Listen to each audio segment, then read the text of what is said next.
Bonjour, belle communauté d'amour. J'espère que vous allez. Je viens d'enlever mes écouteurs. Je ne sais pas si vous m'entendiez.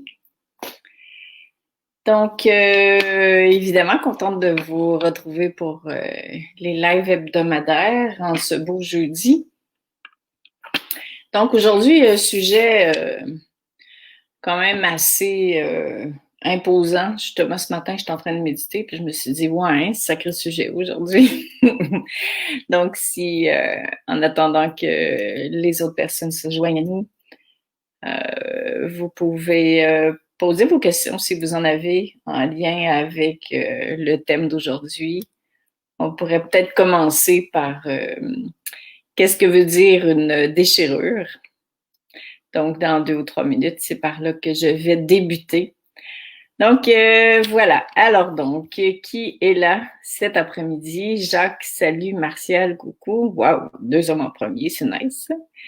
Lucie. Ouais, ça fait du bien de se retrouver, hein? On était habitués aux rencontres journalières. Corinne. Pour moi aussi, c'est chouette d'être là avec vous. Anita, salut. Karine. Nadia. Impatiente de te retrouver. Oh, c'est donc bien gentil. Moi aussi, je suis très, très contente d'être avec vous.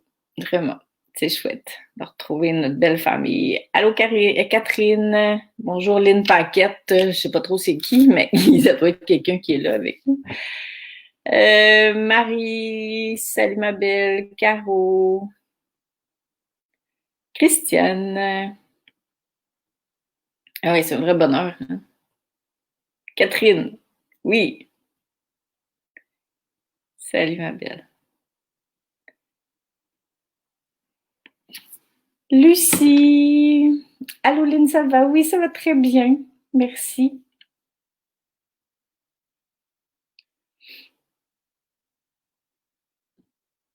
Marilyn. Salut.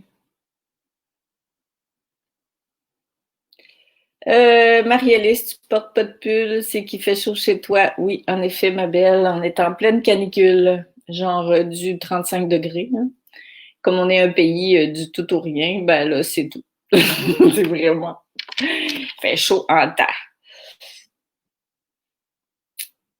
Hey, qu'est-ce que tu dis, Catherine? Je me suis trompée en écrivant. Le système a écrit une paquette. Oui, c'est vrai, ça arrive des fois que le nom sort avant qu'on ait même eu le temps de l'écrire. Sylvie, allô, Corinne. Donc 28 chez vous. Ouais, ben c'est ça. C'est l'été, hein. Bien que pour nous, c'est quand même exceptionnel, une canicule au mois de mai. Aurélie, coucou. Donc, on se laisse encore 1 minute. Donc, ce que je vous disais tout à l'heure, évidemment, vous étiez probablement pas tout arrivé. Si vous avez envie de nous donner votre définition d'une déchirure, ça pourrait bien démarrer cette rencontre d'aujourd'hui pour partir de vous. Alors, moi, j'arrive avec la mienne, ça sera pas bien long. Catherine Ménard, salut.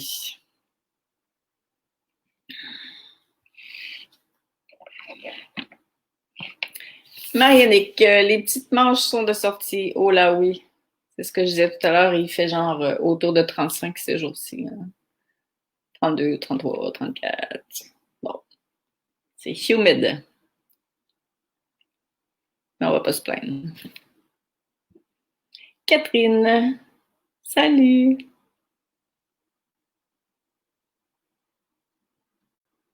Alors, je commence. Ça y est, c'est parti. Sophie, bienvenue. Donc, ouais, sacré sujet, n'est-ce pas? J'ose affirmer que toute déchirure intérieure est une ouverture. Ben oui, j'ose dire ça. Alors, pourquoi j'ose ça? Parce que je l'ai constaté chez un très, très grand nombre de personnes que j'ai eu le bonheur d'accompagner. Et aussi parce que je l'ai vécu. Donc, il n'y a rien de mieux que de l'essayer soi-même pour voir si c'est vrai. Alors, commençons par la définition d'une déchirure. Karine, tu dis une rupture, une blessure, ça peut être une déchirure. Évidemment, il peut y avoir d'autres définitions de déchirure. Là, je vous parle de la mienne aujourd'hui. de celle qui m'est venue quand ce sujet-là m'est apparu comme étant important d'aborder aujourd'hui, particulièrement en temps de grande transformation humaine. Je pense qu'on est appelé aussi à expérimenter ce qu'on pourrait appeler une déchirure. Donc, si on veut résumer une déchirure, ça serait tout ce qui se rompt, tout ce qui se défait, dans le sens de tout ce à quoi on était attaché pour donner un sens à notre vie, et dans le sens de tout ce à quoi on était attaché pour se donner un sens à notre identité, quoi. Alors, évidemment que c'est très large et c'est voulu, parce que ça peut être extrêmement différent. Vous en donnez des exemples, déchirure familiale, donc ça peut être un lien d'attachement qu'on avait avec quelqu'un, qui se rompt, qui se défait, que ce soit par choix de notre côté, que ce soit par choix de l'autre personne, ou que ce soit la vie l'intelligence de la vie, devrais-je dire, qui met un terme à cette relation-là, soit que la personne déménage, soit que la personne décède, soit que la personne, ça peut être simple comme quelqu'un rencontre un nouveau conjoint, puis la relation qu'on avait avec cette personne-là n'est plus possible pour des raisons X. Alors, ça fait partie d'un type de déchirure. Évidemment, comme tu dis, Caro, ça nous amène toujours à l'extérieur d'une zone de confort, puis je vais en parler un petit peu après. Je pense que je vais quand même essayer de faire un peu plus le tour du type de déchirure et j'attends vos commentaires pour me donner vos exemples pour que ce live-là puisse vous parler un petit peu plus. Donc, une déchirure dans une relation qui nous tenait à cœur, qui nous nourrissait, qui nous faisait du bien. Ça peut aussi être une déchirure au niveau de la perception qu'on avait de la vie. L'idéal qu'on avait de la vie, ça peut être notre idéal qui se déchire. L'idéal, par exemple, d'un monde parfait. Tu sais, si moi, je me couche le soir, puis je rêve qu'un jour, tout le monde, il est beau, tout le monde, il est gentil, tout le monde, il est bienveillant. C'est possible que cet idéal-là se rupture un jour, c'est-à-dire que ça appelle à se défaire, parce que la vie, c'est pas ça.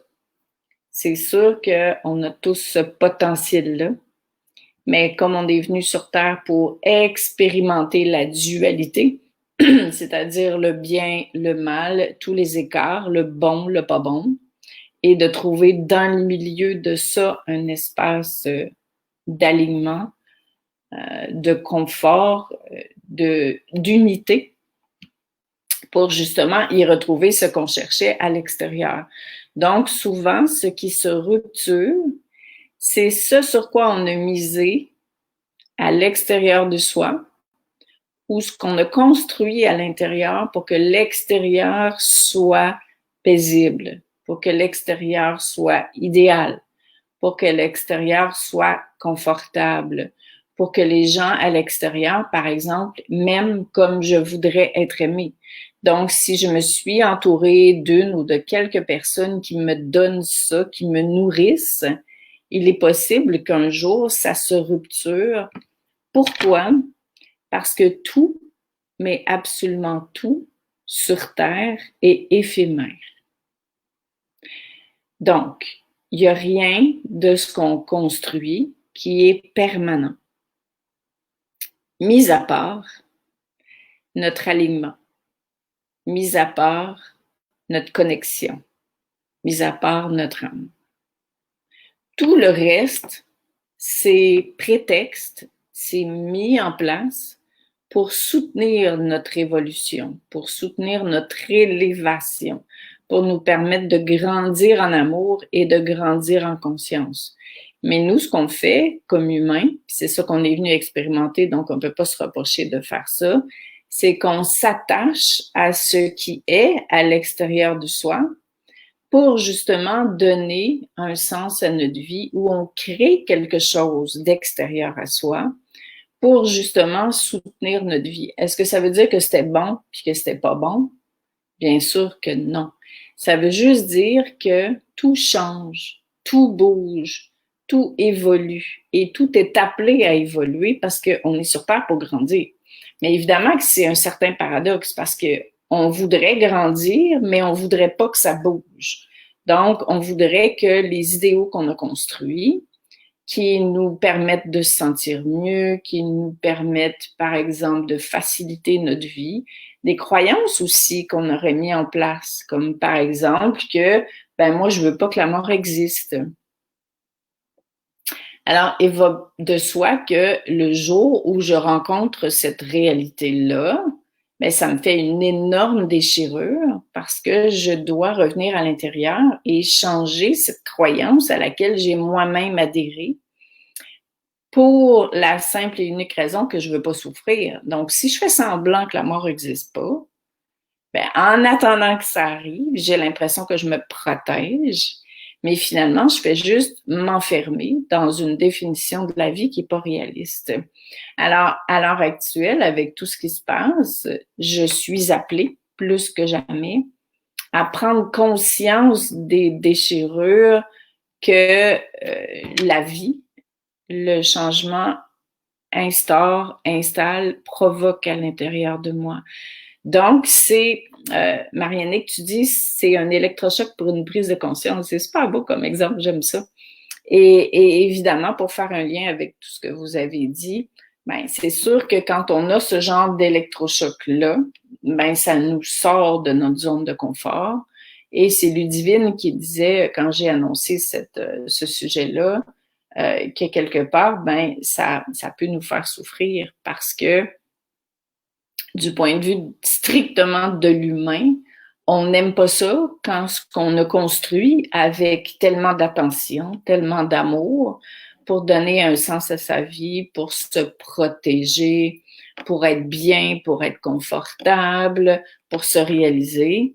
Ben, on haït ça pour mourir quand ça se défait, quand ça se déchire. Ça crée de la souffrance, ça crée de la déception, on est déstabilisé, on est inconfortable, on se sent entre deux, on aura envie que ça revienne comme avant parce qu'il y a une part de nous vraiment qui veut pas que ça bouge.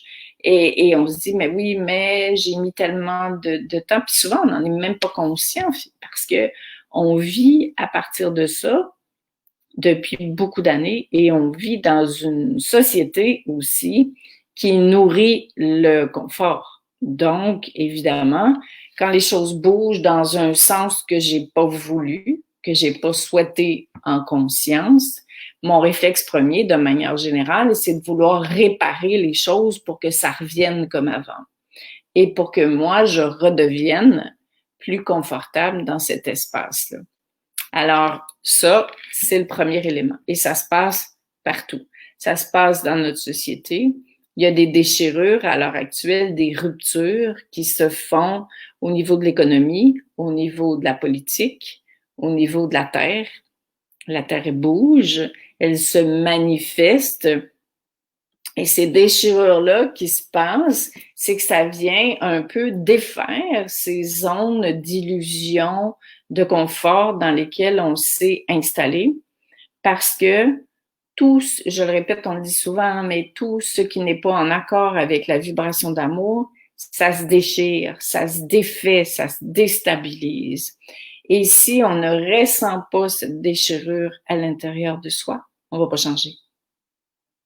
Parce que on pourrait aussi prendre conscience de la déchirure autour de soi. On pourrait voir ça comme de l'injustice. On pourrait voir ça comme une perte de pouvoir. On pourrait voir ça comme s'il y a des gens qui abusent de nous. Peu importe, notre mental, il peut interpréter toutes ces raisons-là. Mais on pourrait quand même choisir de se retirer dans sa maison et de continuer de créer l'idéal qu'on veut pour ne pas être touché par ce qui se passe à l'intérieur. Donc, l'idée, c'est pas de se laisser déstabiliser par toutes les déchirures, c'est de prendre conscience que la déchirure, c'est une ouverture. Donc, je vais lire ce que certaines d'entre vous avaient exprimé, puis après ça, je vais vous expliquer pourquoi J'estime qu'une déchirure, c'est une ouverture. Catherine, tu dis, une déchirure, c'est une sidération, un ressenti de brisure, exactement. Tout nous échappe, un cœur fendu et le lien reste seulement en partie. Il est bon d'arriver de se laisser se délier dans l'amour avant d'y parvenir, le temps est douloureux. Oui, effectivement, c'est bien ce que je pressentais, que tes écrits étaient en lien avec la perte d'un être cher, tout à fait. Mais il y a aussi des déchirures actuelles qui sont carrément conceptuelles. Ce que je veux dire par ça, c'est que des définitions de la vie qu'on avait avant, qui sont en train de se déchirer pour qu'on change de définition de l'existence, pour qu'on se souvienne de ce qu'on fait ici. On n'est pas venu acquérir du matériel, on est venu s'élever à partir de l'espace dans lequel on vit. Alors, tout est différent parce que si mon but, c'est d'acquérir des connaissances, d'acquérir du matériel, d'acquérir une belle voiture, d'acquérir un amoureux, un statut super élevé au niveau de mon travail, un jour ou l'autre, ça va tout partir. Parce que c'est éphémère. Est-ce que c'est mauvais? Bien sûr que non, mais l'idée, c'est que ça soit axé du bon côté. Fait que si on a compris que tout ça est une marche, un prétexte pour s'élever, et qu'on ne s'attache pas à ce qui est là, mais qu'on y voit une occasion d'expérimenter la vie, une occasion de s'élever. Bien sûr que quand c'est fini, ça fait pas toujours notre affaire, mais ça change notre relation avec ce qui est là parce qu'on ne dépend pas de ce qui est pour être bien. On apprend à être à l'intérieur et le reste, ça devient des occasions de s'élever, des occasions d'expérimenter la vie, des occasions de grandir en amour. Pour un décès, par exemple, puis là, ben, c'est sûr que je peux pas aller super en profondeur là-dedans parce que, bon, j'ai écrit tout un livre là-dessus, puis j'ai des formations complètes là-dessus, mais c'est différent, oui et non. Je dirais que le décès d'un être cher, c'est presque l'ultime de la rupture parce qu'il y a une déchirure qui s'installe dans le lien qu'on avait avec l'autre, mais le lien qu'on a avec l'être cher, il n'est jamais coupé. Il n'est jamais terminé. Et c'est pour ça que je dis que toute déchirure est une ouverture. Parce que si je prétexte la déchirure comme étant une ouverture qui m'amène, qui voudrait m'amener vers autre chose, vers une autre perception de la vie, vers quelque chose d'encore plus grand, plus élevé en amour, plus puissant, je vais emprunter la déchirure pour voir ce que la vie veut me montrer, pour découvrir un potentiel auquel j'aurais jamais pu m'attendre pendant que j'étais dans une relation, par exemple, humaine avec un être cher. Et si je choisis d'emprunter cette déchirure-là, justement, me souvenant que c'est pas une punition du bon Dieu, ça, c'en est une déchirure à emprunter. C'est-à-dire que si ma définition de la vie, c'est qu'à chaque fois qu'il m'arrive quelque chose qui fait pas mon affaire, je suis punie par la vie, tant que je n'avais pas changé ma définition de la vie et réalisé que tout change, donc je ne suis pas punie quand ça change, c'est juste que ça fait pas mon affaire. Alors évidemment, je crée une ouverture qui va faire en sorte parce que j'accueille ce qui fait pas mon affaire, la vie va pouvoir me présenter autre chose.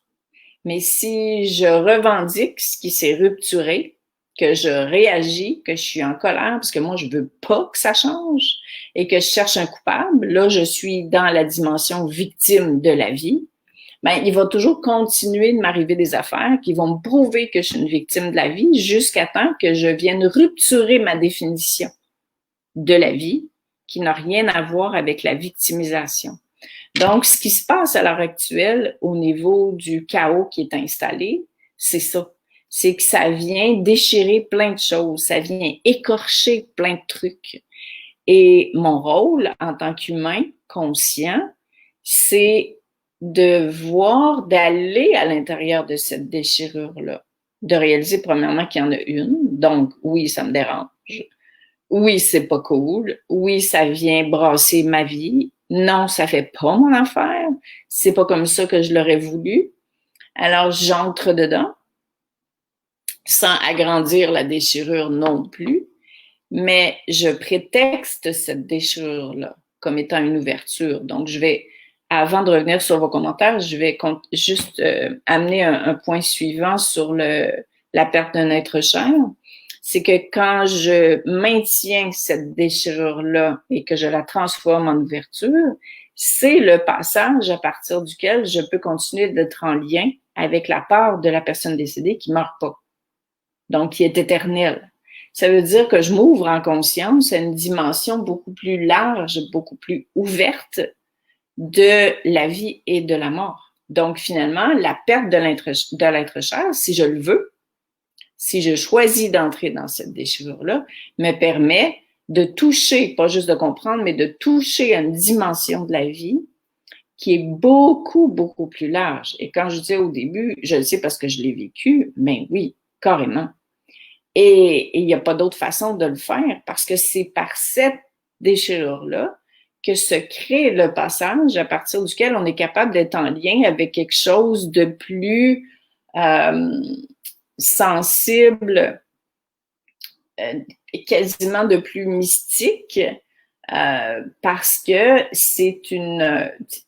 on arrive à être en lien avec l'âme de l'autre, on arrive à contacter de l'intérieur et à ressentir la non-séparation de l'amour qu'on portait avec l'être cher. Alors oui, Catherine, c'est un passage obligé, c'est un passage difficile, mais quand on choisit d'y aller, on a accès à une dimension de la vie qu'on n'aurait jamais pu penser avant.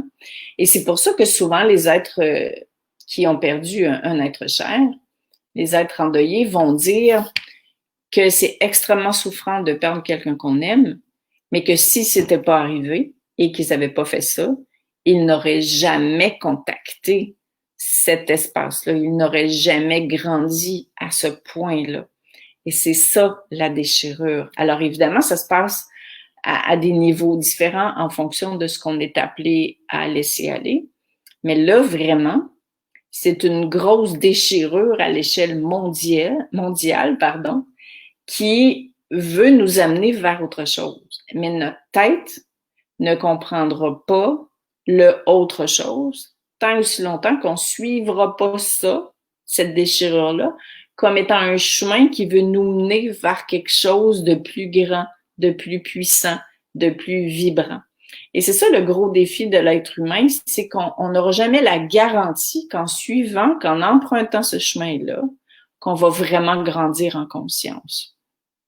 Évidemment, quand on commence à lire les livres des grands sages et qu'on écoute ceux qui ont marché ces pas-là et qui se sont transformés et qui ont fini par toucher à quelque chose, eh ben, on se dit, ouais, j'imagine que ça doit marcher.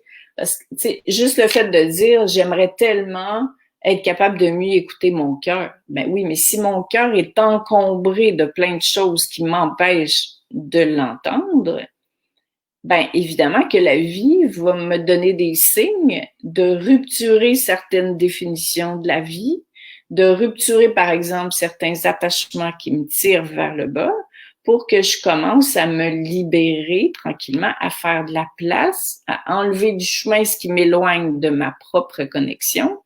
Et là, évidemment, je vais être plus en lien avec moi parce que j'aurai choisi de faire de toutes les déchirures des ouvertures qui me permettent d'être plus en lien avec moi. Comprenez-vous?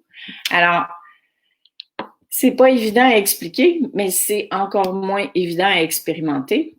Mais c'est ça qu'on est venu faire ici, en grande partie.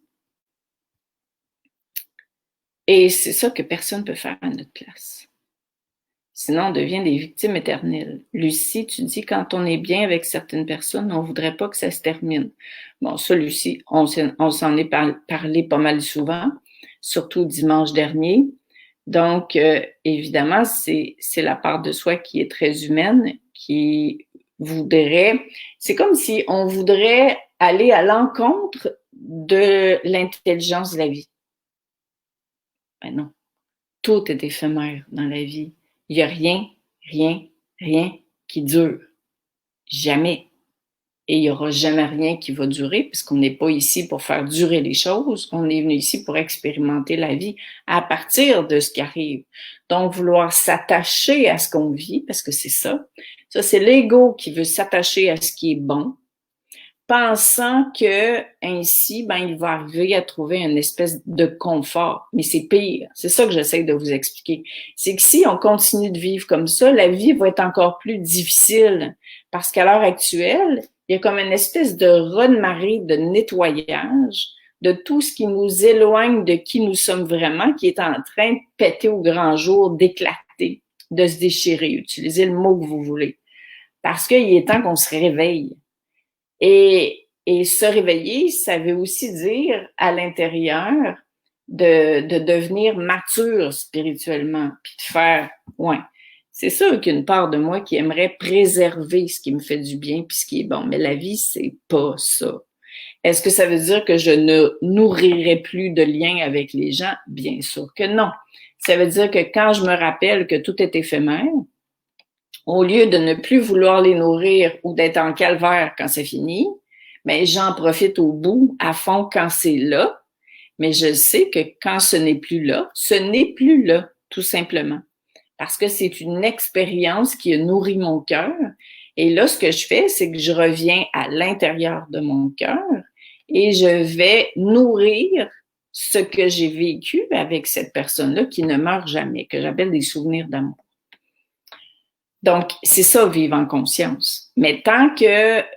puis là, on est à une période où on dirait qu'il y a des affaires qu'on sait, mais on les fait pas complètement. Tu sais, c'est comme, on le sait, on voudrait, mais dans le fond, on se fait croire que on peut continuer de croire ce genre d'affaires-là. Et là, ça brasse tellement que on pourrait choisir de ne plus faire des déchirures, des ouvertures, mais je vous garantis que quelqu'un disait c'est dur, mais c'est beaucoup plus difficile de ne pas le faire que de le faire. Ça, c'est un fait. Et je vais aller plus loin que ça, là, puis ça va peut-être vous heurter. Mais c'est que si vous ne le faites pas là, vous allez premièrement avoir une vie plus difficile parce que votre âme, c'est ça qu'elle veut, que vous fassiez, que vous vous éleviez. Et si vous ne le comprenez pas dans cette vie-ci, vous allez être coincé pour revenir. Donc, si vous avez 40, 50, 65 ans, est-ce que ça vous fait vraiment envie de vous retaper une autre vie pour recommencer cette expérience-là, pour revenir exactement au même point? Parce que c'est ça qui va arriver. Parce que quand vous mourrez, puis que vous n'avez pas fait ce que vous étiez venu faire, vous n'êtes pas puni, ça n'existe pas, mais vous revenez au même point où vous étiez quand vous êtes parti. Et là, on a la chance de se libérer de tout ça ici, dans le lieu parfait pour voir ce qui nous éloigne de qui on est vraiment, qui s'appelle la Terre. Donc, oui, ça fait chier parce que ça ne marche pas tout le temps comme on veut, mais le but, c'est pas que ça marche comme on veut, c'est que notre âme puisse se réaliser, puisse s'élever. Donc là, c'est là que l'humain commence à s'incliner devant notre âme, devant notre divin.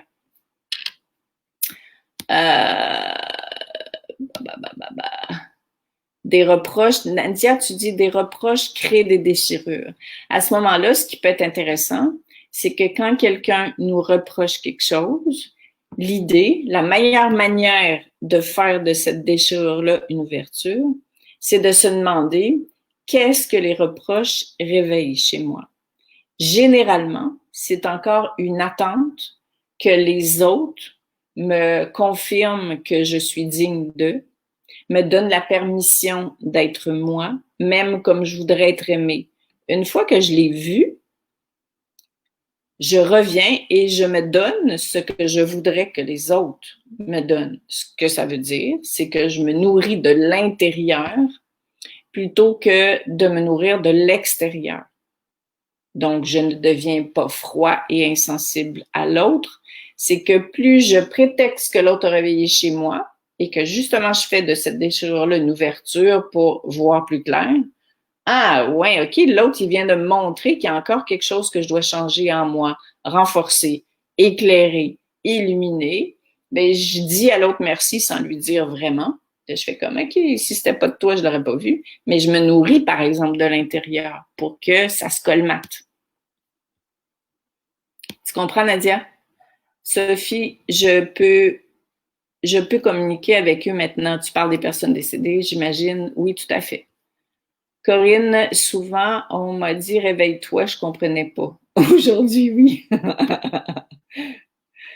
Trop mignon. Très humble. Karine, accepter les déchirures comme des cadeaux pour se retrouver en soi. Ça, j'aurais envie de vous dire, utilisez le vocabulaire qui vous convient. Personnellement, quand mon mari est décédé, que j'ai tout perdu, que j'étais poursuivie en cours, que j'allais faire l'épicerie pour mes 2 enfants, que j'avais pas de travail, puis qu'il me restait 50 $ dans mon compte de banque, si quelqu'un m'avait dit que cette déchirure-là, c'est un cadeau, je pense que j'aurais arraché la tête. Donc, ça dépend de ce qu'on vit et ça dépend des adjectifs qui nous parlent. Mais c'est clair que si pour toi, Karine, c'est vu comme ça, c'est cool. L'idée, c'est que ça résonne puis ça nous permette d'avancer. Catherine, tu dis la lumière passe dans la faille. Oui, mais de la faire passer, puis d'accueillir l'espace qui permet à l'amour aussi de transformer ce qui est là, parce que tout se guérit par l'amour. Ben, il faut justement faire de la déchirure une ouverture, sinon l'amour peut pas passer pour nous aider à transformer ça. Puis il faut lâcher l'autre, donc il faut sortir de la victimisation. Corinne, tu dis, je reviens pas pour faire la même affaire, comme tu dis. Non, fais chier un peu. Puis, je vous avoue que parmi les milliers de personnes que j'ai accompagnées en fin de vie, c'est un des regrets les plus grands. C'est d'avoir oublié pourquoi ils étaient ici. C'est d'avoir cherché le confort pendant qu'on n'est pas sur Terre pour être confortable. On est heureux d'être en chemin, mais être en chemin, c'est pas toujours confortable. Et toute transformation véritable passe par un déséquilibre. Puis ça s'appelle la vie. Parce que sinon, s'il n'y a jamais rien qui bouge, ben on est comme mort-vivant, finalement. On est survivant, comme je vous ai parlé déjà dans une vidéo. Il y a Martial qui avait mis un commentaire, puis je ne l'ai pas lu. La déchirure entraîne un vide total. Ça dépend où est-ce qu'elle se situe. Des fois, la déchirure, j'ai pas fini de lire ta phrase, mais des fois, la déchirure, comme je disais, c'est dans une définition de la vie, comme par exemple, ben, je veux pas savoir que la mort existe. Bon, là, je mets ça gros, là. Mais n'empêche que si je choisis simplement de renverser ma définition, ben, le vide est moins gros. Parce que dans le fond, la souffrance était plus dans une définition de l'existence. Tu dis, il est nécessaire de se reconstruire, de faire des choix de notre construction. Et c'est en cela que la déchirure est une occasion de grandir. En grande partie, oui, je te dirais, Martial. C'est extrêmement large. Je pourrais écrire tout un livre là-dessus. Catherine, tu dis, l'impermanence m'ouvre à tout ce qui se présente sur Terre dans l'univers en ce moment. Effectivement. Puis l'impermanence, de l'autre côté de l'impermanence, il y a l'attachement. Et l'être humain a le réflexe de s'attacher à ce qui le rend heureux. Je vais vous donner un exemple. N'hésitez pas si vous avez d'autres commentaires avant qu'on termine ce live-là. C'est un gros exemple, mais je vais vous en donner 2, tiens. Un gros puis un moins gros. Quand mon mari est en fin de vie, bien évidemment que je voulais pas qu'il parte. Donc, la déchirure était d'envisager la séparation physique, même si je savais en grande partie ce que je vous dis aujourd'hui, ça ne veut pas dire que c'était facile de le vivre. Et son enseignement a été de me dire que s'il était resté à mes côtés, parce qu'il était l'amour de ma vie, parce que j'avais jamais été aussi bien, aussi aimée, aussi entourée, s'il était resté là, je me serais levée dans ses bras parce que j'avais enfin trouvé quelqu'un qui me comprenait, qui me réconfortait et qui m'aimait. Et il m'a dit, ça peut pas être ça. Même si j'aimerais que ce soit ça, même si moi aussi je voudrais ça, ça peut pas être ça. Parce que le fait de t'avoir eu à mes côtés pour m'accompagner, tu m'as permis de me réconcilier avec mon âme. Tu m'as permis de ne plus me sentir séparée de l'amour en vérité. C'est big ce que je vous dis là. C'est vraiment gros. Donc, il a pu rencontrer cette unité-là, se réconcilier avec son âme de son vivant avant de mourir. C'est pour ça qu'il y en a qui disent que le paradis il est sur terre. Il est dans cet état de conscience et dans cette réunification-là qu'on retrouve de l'intérieur.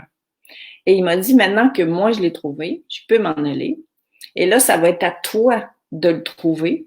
Mais si tu m'avais pas rencontré, tu n'aurais probablement pas eu la force de le faire, mais par amour pour moi, parce que tu me le promets avant que je meure, tu vas faire la même chose que j'ai faite. Et là, toi, tu vas continuer de vivre comme ça.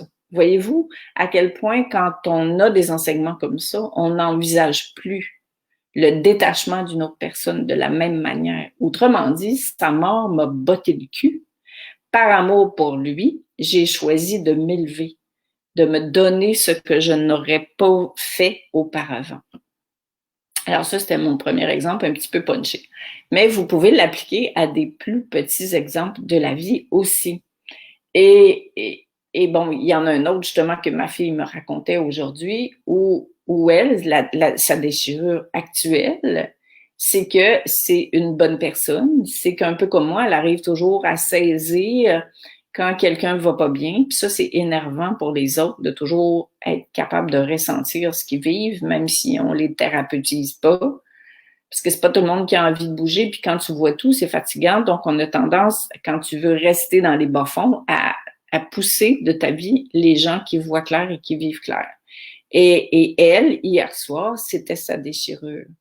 Mais elle a choisi d'entrer dans ce que ça lui faisait vivre pour pouvoir, bon, je vous raconterai pas tout ce que je lui ai proposé comme enseignement puis outils, mais parce qu'elle a choisi de s'ouvrir à cette déchirure-là, elle était capable de voir certaines tentations, qu'est-ce que ça lui dit de lui, d'elle, pardon, pour mettre en place quelque chose, pour justement se réunifier. C'est toujours la même maudite affaire. C'est que tout ce qui se réveille à l'extérieur a pour objectif de renforcer notre lien avec l'amour à l'intérieur.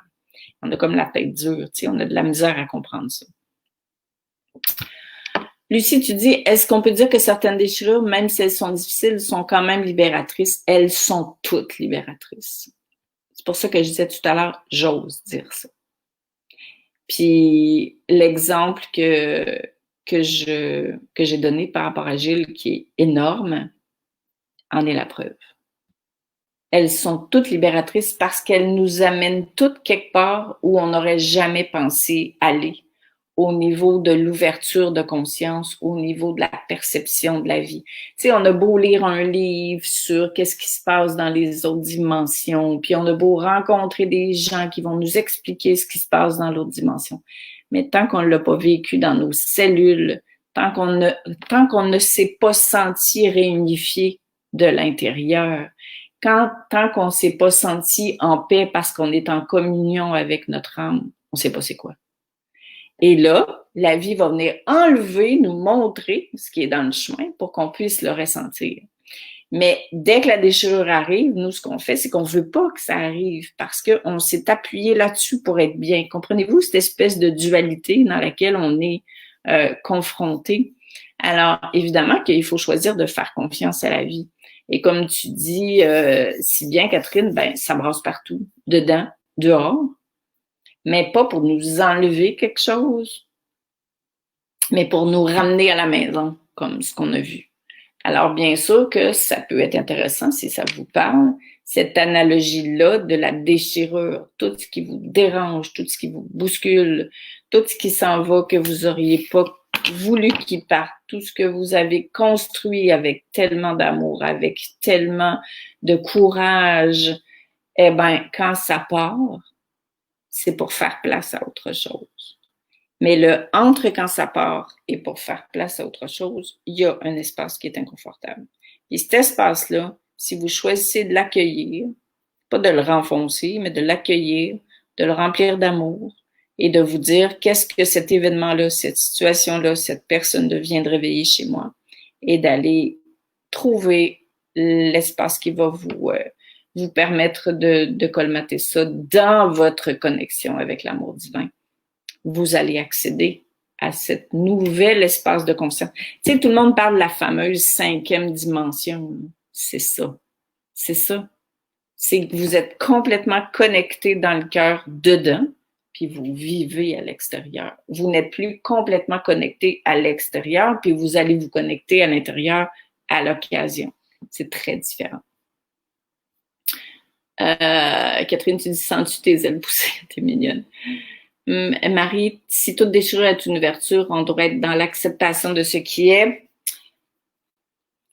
Moi, je préfère appeler ça accueillir. Parce que pour moi, accepter, ça veut dire que je suis d'accord. Accueillir, ça veut dire que je m'ouvre à la possibilité que ça voudrait m'amener ailleurs, mais que pour l'instant, c'est pas évident. Par contre, il y a d'autres personnes pour qui le mot accepter va très bien. J'ai entendu il y a 2 semaines Eckhart Tolle parler de accepter. Et lui, ce qui me rejoint totalement parce que dans sa définition, ça revient à ce que moi me parle dans accueillir, c'est qu'il disait, t'as pas à accepter que la personne est décédée, par exemple, ou que tu as perdu ton emploi, ou que ton mari te trompe, ou que, bon, bref, tes enfants sont pas comme tu voudrais avec toi. Tu as accepté la situation qui n'est pas confortable. Donc, accepter l'inconfort. Alors, il faut vraiment trouver des terminologies qui vont vous permettre d'évoluer, puis qui vont vous permettre de franchir le pas. Adapter, personnaliser, mais de grâce, faites-le. Alors voilà, chers amis d'amour, je vais lire le message de Corinne avant qu'on se laisse. La vie me fait rencontrer quelqu'un qui a perdu ses 2 parents quand il était tout petit. Il ne va pas bien, surtout depuis le confinement. Ça se sent, mais je ne sais pas quoi lui dire parce que chez moi, ça brasse beaucoup et ça bloque dans l'échange. C'est un peu ce que ma fille vivait hier soir. C'est cette tentation de vouloir aider l'autre. Et c'est ce que je lui expliquais. C'est que souvent, ce réflexe de vouloir aider l'autre est assis sur un mouvement inconscient que pendant que je m'occupe de la souffrance des autres, ben, je mets sur pause un peu ce que j'ai moi-même à transformer. Je m'en aperçois pas. Et c'est souvent ça. Et plus je suis consciente que chaque personne est connectée à la source, moins je cherche à vouloir sauver les gens, à vouloir qu'ils aillent mieux, parce que je le sais qu'ils sont branchés. Je le sais qu'ils sont soutenus. Alors, je m'occupe de moi. Comme tu dis, Corinne, c'est déjà une grosse job de s'occuper de soi et de voir qu'est-ce que l'autre réveille chez moi. Alors, si on regarde ce que tu viens de dire, bien évidemment, ce que la personne à laquelle tu fais référence, qui a perdu ses parents, nanana, qu'est-ce que le fait d'être en lien avec elle réveille chez toi? Bon, une espèce de sentiment d'impuissance, le désir de vouloir que tout le monde soit bien, que tout le monde soit heureux. Ça n'existe pas sur la Terre. C'est pas ça l'objectif d'être ici. Alors, rebrancher ces personnes-là avec la source, demandez à plus grand que vous de s'en occuper, puis vous, occupez-vous de vos affaires. Vous allez voir. Premièrement, vous allez grandir plus. Et deuxièmement, vous allez rayonner davantage. Donc, sans même vous en rendre compte, vous allez soutenir les autres plus. Pas parce que vous voulez qu'il aille mieux, mais parce que vous rayonnez davantage, vous vibrez davantage. Donc, vous manifestez quelque chose en vibrant plus. On est tout en train de défaire des trucs. Comme tout ce qu'on pensait qui était vrai, ben c'est le contraire. Et c'est ça, se rapprocher de son divin. Oui, c'est pas possible. Alors, je vous embrasse fort et n'oubliez pas, pour ceux et celles qui êtes dans des situations complexes, c'est le temps de demander des consultations. J'en parle pas souvent, mais comme je suis branchée avec vos âmes, en 1 heure, on est capable de faire le point sur des trucs. Donc, quand vous voyez plus clair, quand vous avez le nez collé sur l'âme, quand vous sentez que vous avez besoin d'un éclairage divin, pas pour être dépendant, mais justement pour réouvrir le chemin pour savoir sur quoi vous alignez, ben, demandez une consulte, ça vaut la peine. Ça vous aide, ça change une vie, alors n'hésitez pas. Donc, je vous embrasse fort, puis on se dit à jeudi prochain. Gros bisous. Bye.